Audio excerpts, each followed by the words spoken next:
Ya, Assalamualaikum warahmatullahi wabarakatuh.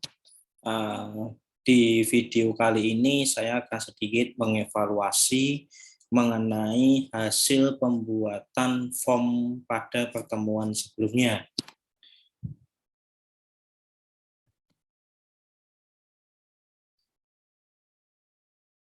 Dan nanti dilanjutkan untuk sesi kedua mengenai pembuatan ini ya, file API ya, API khususnya untuk menyimpan data.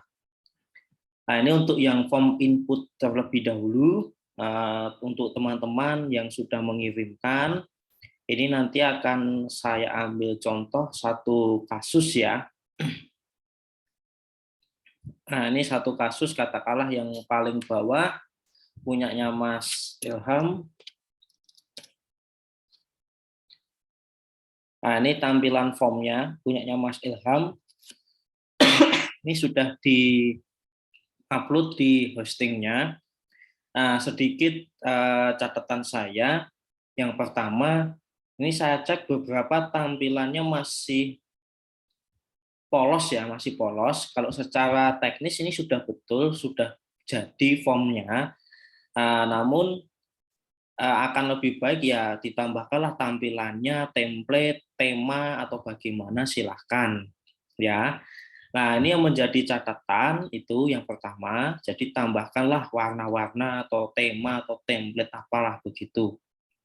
Ya, itu.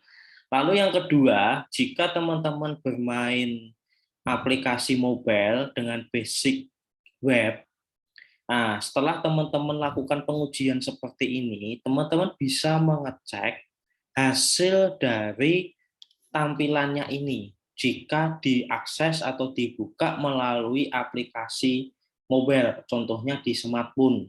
Ya, ini kan nggak ada masalah nih kalau kita akses lewat browser, ini nggak ada masalah.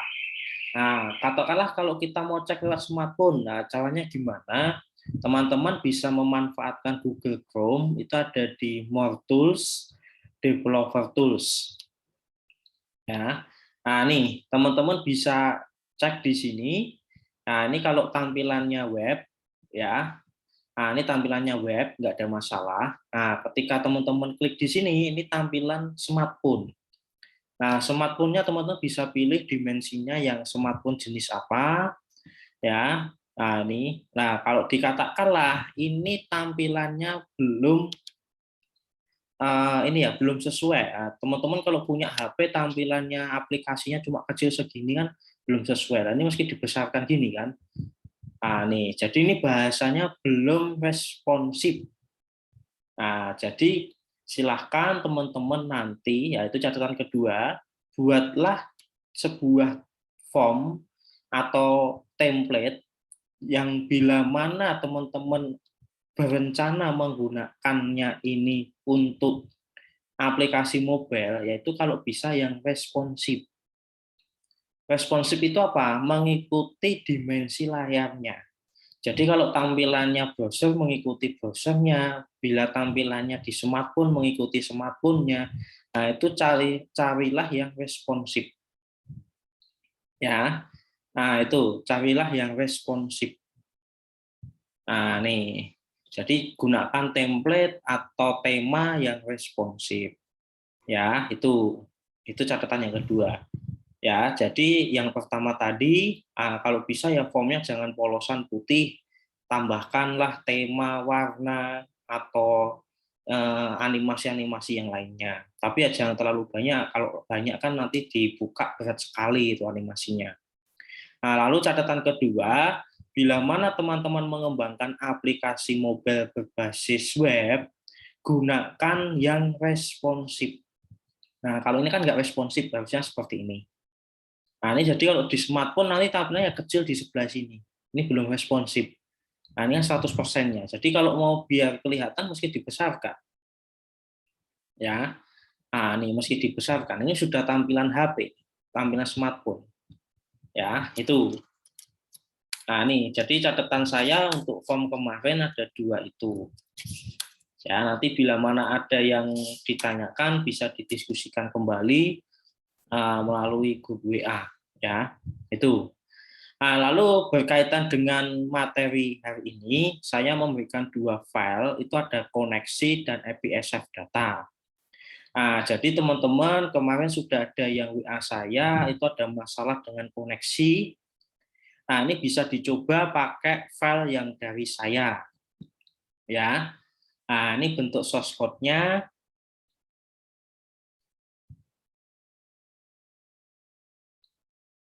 Nah, ini server name-nya tetap localhost, username-nya cek kemarin database-nya itu user database-nya apa, password database-nya apa, nama database-nya apa. Jadi yang diganti cukup yang di atas ini.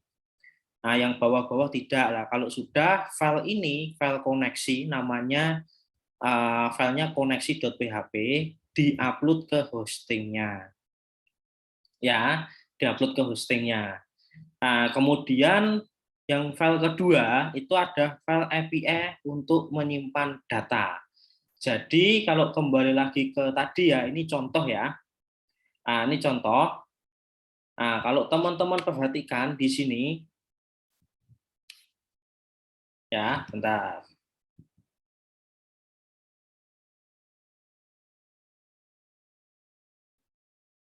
Nah, ini teman-teman perhatikan di sini.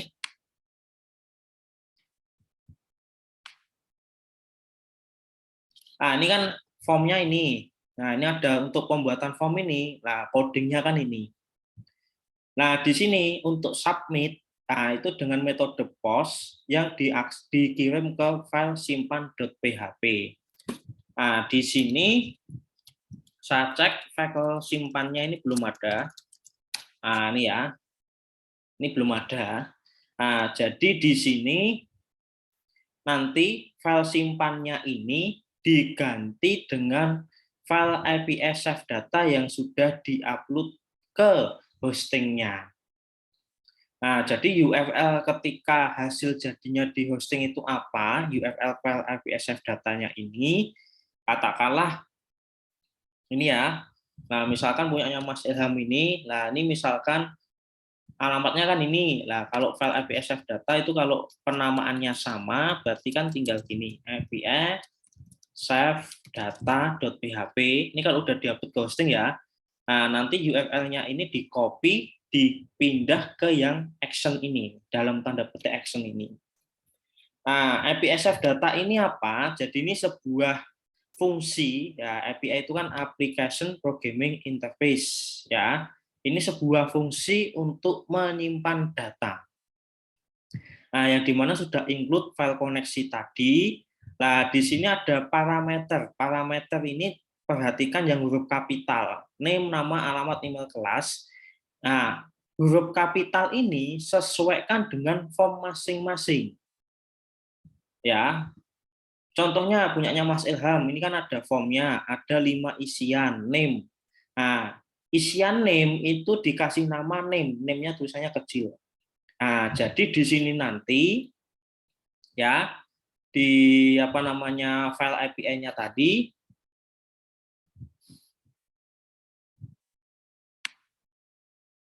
Nah, ini di file API-nya tadi name-nya ditulis kecil, nama. Nah, ini namanya kecil, alamat kecil, email kecil, kelas kecil. Ya, jadi ditulis dengan huruf kecil semua sesuai penamaan di formnya masing-masing. Nah, kemarin saya cek ada yang tulisannya huruf kapital ya ditulisnya huruf kapital. Yang kapital cuma huruf depan ya yang disamakan. Jadi intinya yang kapital ini disesuaikan dengan penamaan field di formnya masing-masing. Ya. Nah, itu. Nah, kalau sudah kembali lagi ini abaikan, cukup teman-teman mengganti nama tabelnya. Jadi filenya ini rencananya disimpan ke tabel mana. Kalau database sudah ada di koneksi tadi. Nah, kemudian disesuaikan di tabelnya tadi itu penulisan atribut name, nama, alamat, email, kelas ini disesuaikan. Disesuaikan besar kecilnya huruf, disesuaikan urutannya. Nah, jadi kalau kemana ada yang buat itu saya cek di tabelnya, ada yang buat kelas dulu baru email. Nah, berarti nanti di sini harus disesuaikan urutannya. Ya. Nah, disesuaikan. Nah, kalau sudah nanti apa teman-teman jadi istilahnya dengan fungsi API ini penyimpanannya itu cukup mengirimkan data ke sini. Jadi dari form ini ya, nanti kalau udah diisi datanya di submit dengan API, teman-teman tombolnya submit ini tidak terhubung langsung dengan koneksi, tidak terhubung langsung dengan database. Nah, apa? Teman-teman cukup terhubung dengan API Save Data ini. Nah, yang berkomunikasi dengan database itu biarlah API-nya. Nah, keuntungannya apa? Jika API-nya ini sudah di-upload hosting online, nah, teman-teman bisa apa nanti saling tukar API. Tapi dengan syarat ya tadi penamaan field di formnya itu meski sama. Karena ini sebagai identitas data yang dikirim. Jadi istilahnya ketika NIM-nya ini diisi, nama diisi sampai kelas, disubmit, berarti apa? Ini input tipenya teks, teksnya ini dikasih variabel atau parameter name.